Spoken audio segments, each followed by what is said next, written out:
Hey, it's Jag. You're probably listening to this episode of the podcast because you know the person I'm about to interview. I get it. We all do it.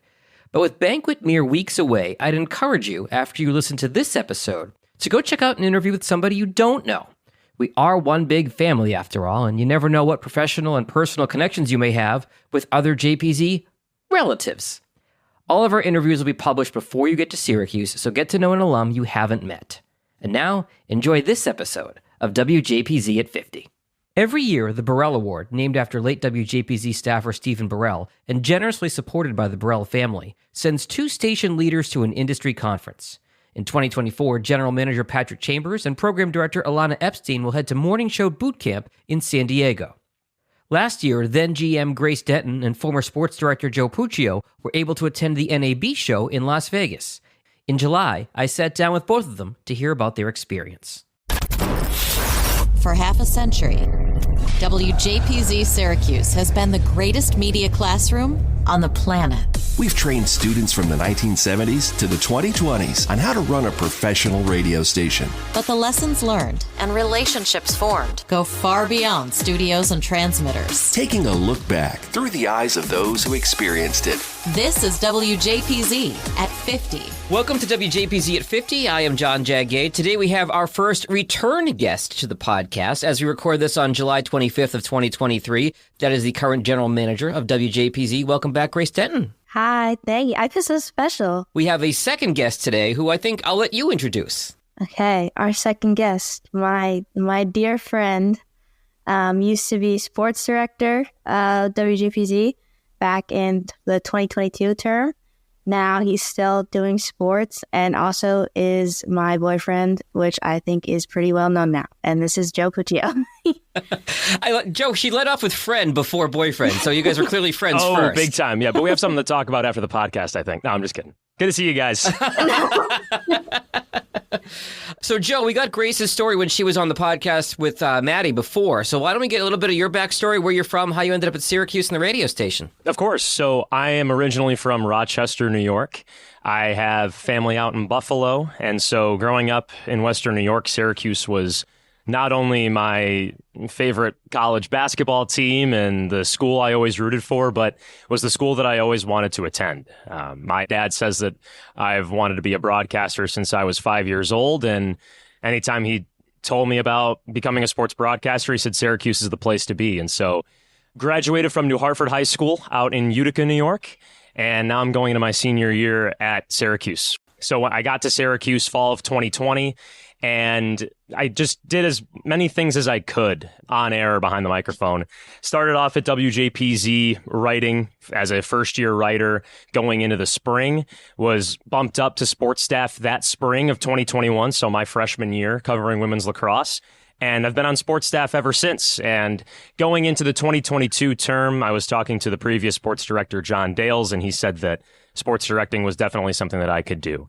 And so I applied, got the position. That's where I met Grace. I met Maddie, also Maddie Doolittle, one of my best friends as well, and thoroughly enjoyed my experience sports directing in 2022.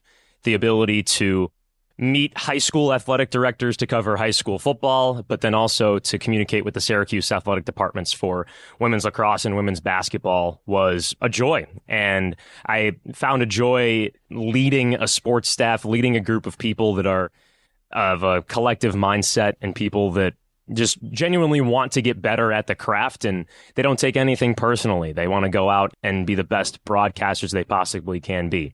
Outside of Wjpz, I'm the assistant sports director at WAER.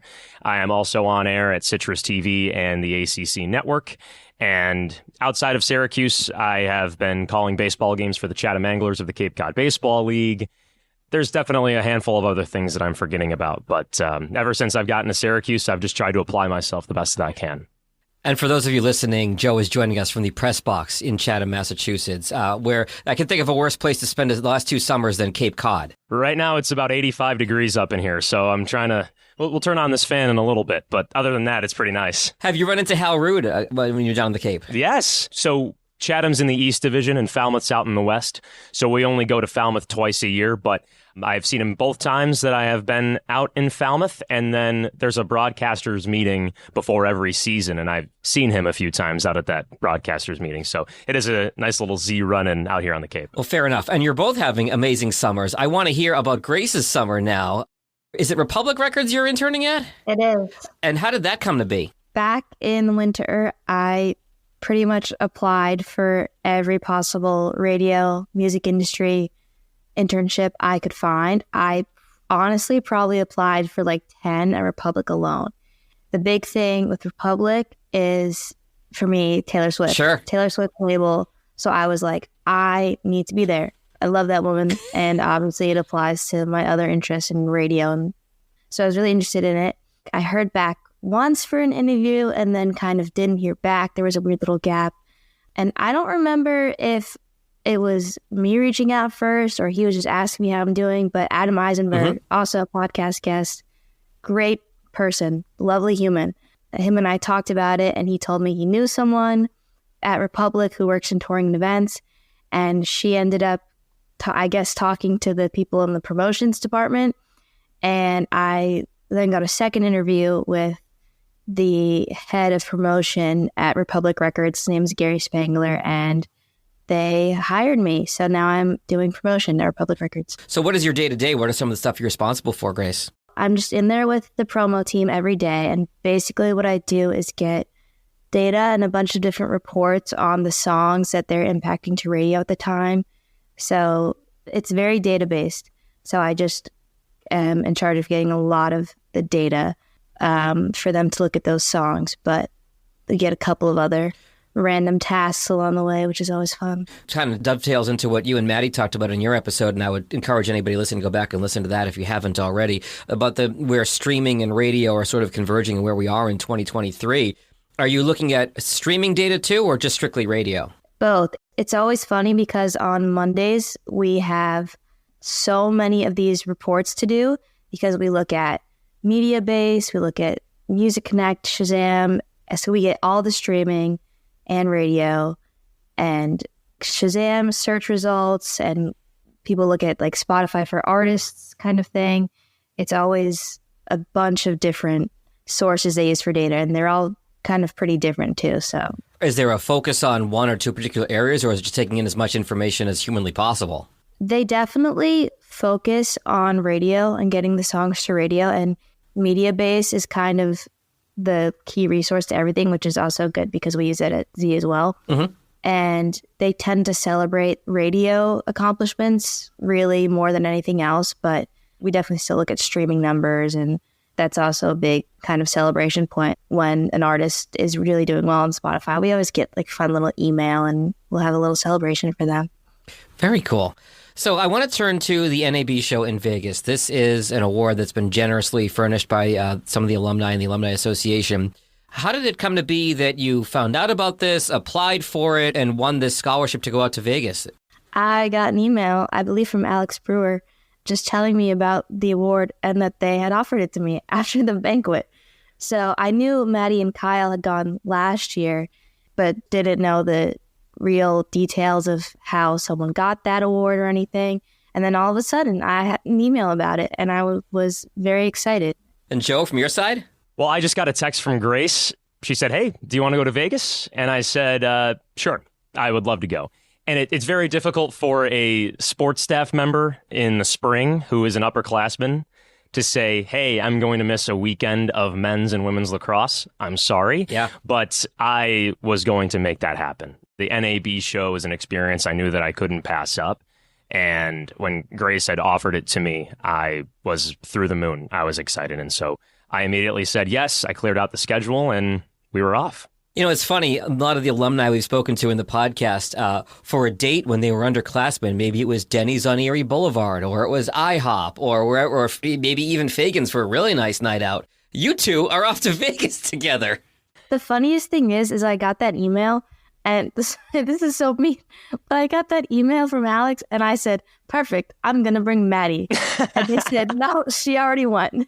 But I said, all right. So you have a free trip to Vegas for a weekend and you immediately think best friend over boyfriend. To be fair, I'm very lucky with my options there. That I have to work with those two the most out of everybody, and they also happen to be my best friends, and one of them my boyfriend. So I've gotten really good odds there. I was very lucky. There you go. So tell me about the trip you ran into. I think it starts with you running into one of our alumni on your connecting flight out, right?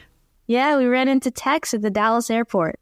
I've never had anything like that happen before, where you see someone, and the funniest thing was, I'm pretty sure I said to Joe, I wonder if we're going to see anyone here, and all of a sudden, Tex was asking just about us going to the conference, and we're like, yeah, we're in Dallas airport now. And he's like, no way, me too. And we were on the same flight, so it was already off to a very good start. Any other alumni that you ran into while you were out there? I think he was the only alum, although we did have a run-in with the Citrus TV kids. A run-in? Oh, yeah. We realized that they were going to, I forget the name, there was a award conference that wasn't affiliated with NAB. It was a different conference. And we found out that there was a few Citrus TV kids that were going. So we met up with them on our last day that we were in Vegas. But in terms of alums, Tex was the only one that we ran into. We ran into a few audio engineers from the ACC network, which was cool. Just seeing people with Syracuse polos, you have to go up and say hello. But in terms of alums, it was strictly Tex. So it was friendly with the Citrus TV folks. I'm picturing that scene in Anchorman where they like meet each other in the alley and like it's the two competing TV stations. It wasn't like that at all, right? No. Well, it started actually a little bit because Joe had like taken a picture of me and put it on either Facebook or Instagram. And the reason we found out they were there is because their GM went and recreated the picture of me. That's how we found out we were there. And then we hung out and it was really cool. We had a good time. Where'd you guys stay in Vegas? The Mirage. Nice. Very cool. Yeah. Tell me about some of the stuff that you experienced at the NAB show, some of the stuff you learned. I mean, what are some of the things you got out of it? The NAB show, from my point of view, was a lot of companies that were showcasing their newest equipment and latest models to owners of radio stations. And so I think it was a great experience for Grace and I to go because there are technical sides of things that Grace found interesting in terms of racks and other intricacies with microphones and all that. And for the sports side of things, there was a lot of sports production that I think Z89 could benefit from if the current sports director were to go or future sports directors were able to see this. One of the main things that I took away from the experience was that the industry is changing more rapidly than we think. And traditional radio can evolve into a multitude of different things, whether you're taking a radio broadcast and putting it on iHeartRadio like we do at 89.1 FM. Yep. Whether it's videos from on-air radio broadcasts going to social media, whether it's even not in the radio side of things, but just like a green screen with two walls and a floor that sports producers use to put graphics in front of people on air. I think it just boggled my mind to see how quickly things are changing and honestly gave me motivation to, continue working with WJPZ and the other assets we have at Syracuse so that I can experience some of those things in the real world. Yeah, just really reiterating seeing how things change. And we felt very honored and very lucky to be there because we obviously run everything at Syracuse and put a lot of time and effort into it. And it goes very well, which we're lucky about. But to see that there's so many possibilities that we could take on, it made me feel like we really have an advantage over so many other schools and even other stations at Syracuse. We got to go to this conference and really see everything that's happening and know what moves we should do next and know what products we should maybe budget for in the future, or just anything that real huge radio stations and even TV stations are taking on that we can kind of borrow from to really improve everything we do was just really eye-opening. And it shows you a lot about all the possibilities that are out there and all the things that we can develop off of. So knowing that there was so much out there and so many people working on these amazing advancements and products was really cool. All right, let's geek out for a second, Grace. Give me one or two specific pieces of technology you saw that impressed you. Oh, well, my favorite thing that we saw was not super radio, but it was something where they had cameras that you could kind of run yourself. And it was a really cool display they had. And that got me really excited just to see how crazy good cameras are. I just had a lot of fun at that one. But the ones that got me really excited were seeing the brands we know. So we were kind of freaking out when we saw like the Comrex booth. Oh, yeah. And it was so funny because we went up to them so excited and they were kind of confused. I think Joe was like, I use your product all the time. And they were like, okay. Yeah, I went up to the table and they were showcasing all of the consoles. And I was like, I know each of these sets. I know each of these models. I can tell you how it works. And so they were just like, okay, do you want to like scan a QR code? And I was like, yeah. And they sent me emails about Comrex stuff. So that was definitely my favorite interaction just because I felt like I knew more than the company itself solely through my experiences at Z. It was definitely like a kid in a candy store kind of moment. Because A, we were actually the youngest people there, and B, there was just all these huge displays of products, and we'd never seen anything like that before. So we saw Adobe, and we saw Comrex, like I said, and all of these products that we use, and like Telos and everything, and the Shure microphones, all these things that we use, and every booth, we were like, no way, we use that. It was so cool. Everyone important was there, it felt like. There was so many huge displays for companies that are really kind of running the show. I mean, like Amazon, for example, had a huge display of all kinds of crazy technology. What were they doing? They had like a car that had some sort of like virtual reality thing going on with it. And it's cool that you can also see that these companies are having their own little conferences there. So we could see their employees kind of going in and out and having meetings. And it was all under their display of huge screens and cars and crazy green screens and virtual reality. So to see that really shows you that there are a lot of places to go forward in the industry and that it's way bigger than we ever realize. And that if you want to keep going, it's a really good way to know about what the future of that industry is doing. And kind of to reiterate what I said before, it really makes you feel like you are ahead of the game and that you are getting really advanced knowledge of everything you'd ever need to know, even at such a young age for us. When we're in our own Syracuse bubble, like Grace alluded to this earlier, we have what we have, and it's better than any other college radio station. But at the same time, there are things that you can learn in the real world that you have to get out of Central New York in order to experience.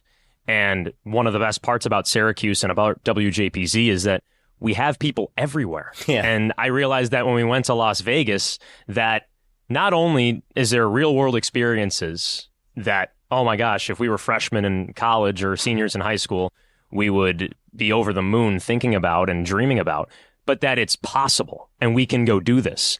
Before I forget to ask, are you both 21 or were you when you went to Vegas? I was 21 in Vegas. Joe was not. Oh, that had to be heartbreaking. It was a shame. You can hopefully make a return trip at some point together. We hope to. Yeah, fingers crossed. The coolest place I've ever been, I think. Any extracurricular stuff as far as outside the conference stuff you got to do and check out while you were out there? Yeah, so I'm happy that you asked because my boss with the Chatham Anglers is Dan Duva, who is a WJPZ alum. And he is also the radio voice for the Vegas Golden Knights. Ah, yes. So when we were out in Vegas, I was going back and forth with Dan. And I believe it was the second night or third night we were there. He took us out to an Italian restaurant. Nice.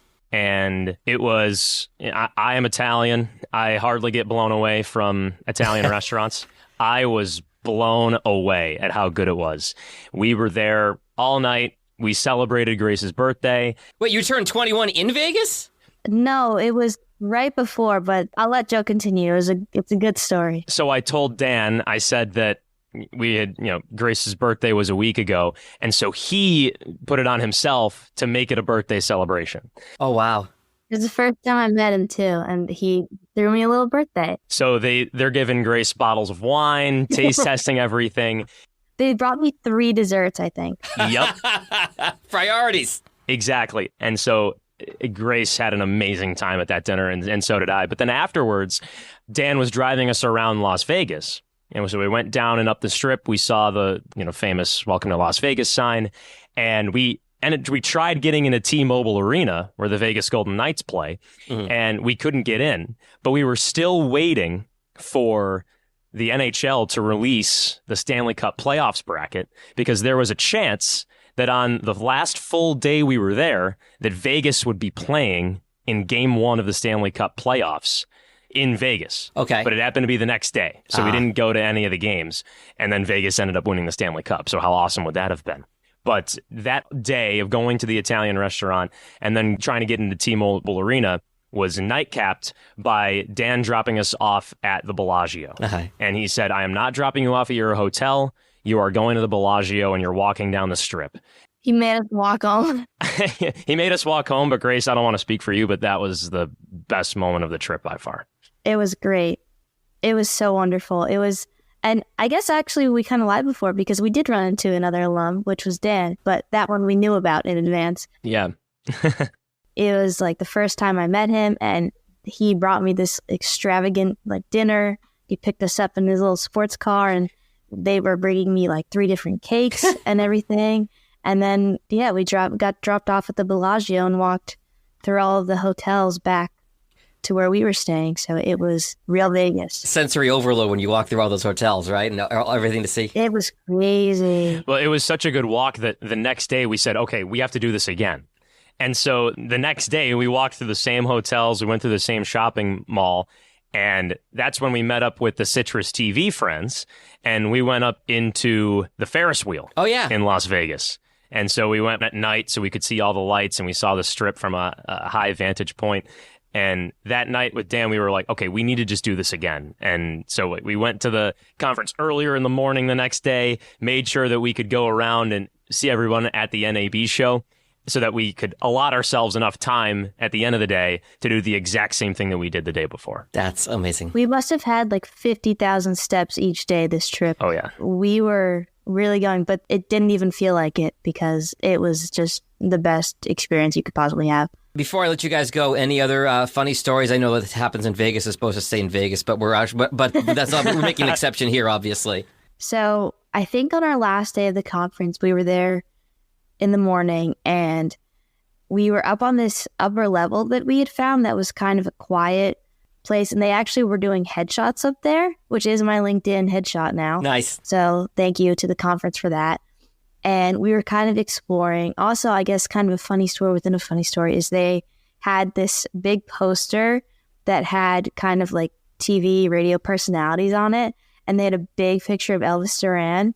And we took my picture and sent it to Allie, and I was like, "Your boss is here." So that was funny. But as we're doing all this, someone came up to us, and they give you kind of name tags. So he saw that we were students, and I believe his name's Jacory. We're connected on LinkedIn now also. He came up to us and started asking us very casually about what we do. And we were telling him about, everything we do with radio at school. And he said he teaches a class for young students, I'm pretty sure in Atlanta, if I'm remembering correctly, about how they can kind of get into the communications field and how it is a possible career path, even though it can seem kind of difficult. And he would love to have us come talk to this class of kids. Oh. And we were like, whoa. We felt famous, honestly, that he came up and was kind enough to ask us this. So we connected and everything. And that hasn't happened yet, but hopefully that's something we do in the future, because that was such a great connection we made. And he was just so kind, and it was really cool to have someone come up and recognize that we were students and pay attention to that. So that is definitely a reason I would recommend going, for chances that something like that can happen. And I think the coolest part of that interaction was that even though we're students, we have enough knowledge as almost professionals to go to a classroom of students in Atlanta and tell them how to get into the broadcast industry. We're still students. We're still learning how to do this. But through our experiences at WJPZ, we've had almost exactly a professional experience at a college radio station that I feel that if Grace and I were to go down to Atlanta or speak to them on Zoom, that we would have an easy time talking about how to get into the industry and what makes a good radio personality. What I love about this conversation is how many JPZ values and themes from the overall podcast have popped up today, from paying it forward and educating, like you're both talking about right now with this class in Atlanta, to learning and geeking out over this stuff, and then also the networking and who you meet and spending time with them. And then, of course, whatever randomness can happen in Vegas that can, benefit you as you get ready to graduate and go forward. I can't thank you enough for being here. You two are both tremendous representatives of WJPZ, and thank you both for your time today. Thank you so much. Thank you. Thank you, John. Anything else before I hit stop? I was just thinking about us saying kind of how lucky we were to go to this crazy Vegas conference. The night when we all got back from the conference and we were hanging out with the Citrus kids, we ended up going on a walk again through the Bellagio, and I guess someone who worked there kind of saw us just wandering around, being pretty in awe of the entire place because it's beautiful. And they let us out on this closed off balcony. Whoa. Where you could see a pool. And so we were kind of freaking out that we wanted to stay there forever, because they let us out onto this little balcony, just 4 kids. And we came back in, and we had just had the longest day of doing the conference and walking around Vegas. And we just plopped down in these chairs in the Bellagio eating gelato. That's one of my favorite memories. We were just sitting there for honestly hours because we were just kind of tired. Just the 4 of us sitting there eating gelato, telling funny stories at Syracuse. I had to pinch myself because it was a Monday night during the spring semester, and I'm eating gelato in the Bellagio Hotel in Las Vegas. It would not have happened without WJPZ. The WJPZ at 50 podcast is created entirely by the staff and alumni of the world's greatest media classroom. It's hosted by John Jag Gay, class of 2002. Editing help from James Bames Grundy III, class of 2020. Imaging by Maureen Cooper, class of 1999. And Ed Lacombe, class of 1985. Podcast artwork by Marty Dundix, class of 2001. Follow WJPZ at 50 on Apple Podcasts, Spotify, YouTube, or wherever you're listening right now.